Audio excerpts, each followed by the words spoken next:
Machiavelli begins Chapter 1 of The Prince by establishing a comprehensive framework for understanding political power. He opens with a fundamental observation. All states that have ruled over people throughout history fall into two basic categories. They are either republics or principalities. His focus then narrows to principalities, which he divides into hereditary and new. Hereditary principalities are those where a ruling family has maintained power for generations, creating stable dynasties. New principalities, by contrast, represent fresh configurations of power. These new principalities themselves split into two types. Some are entirely new creations, like Milan under Francesco Sforza, where a leader establishes control over territory that had no previous connection to him. Others are annexed territories, essentially additions to an existing hereditary state. Machiavelli uses the example of Naples being absorbed into the Spanish king's domains to illustrate this second type. The analysis deepens as Machiavelli examines the nature of the territories being acquired. Some populations have lived under princely rule and are accustomed to autocratic government.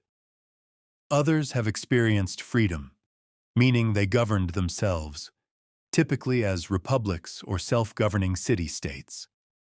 This distinction matters enormously because populations with different political experiences will respond differently to new rulers.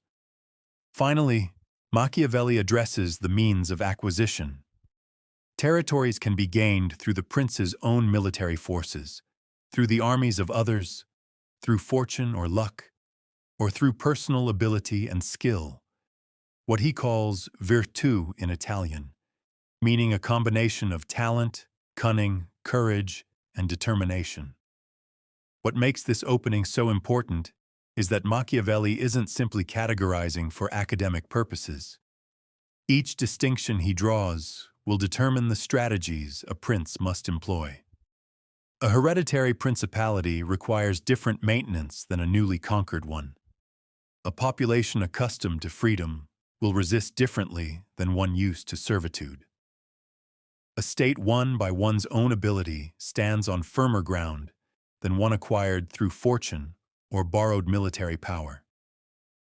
This systematic breakdown reveals Machiavelli's analytical method.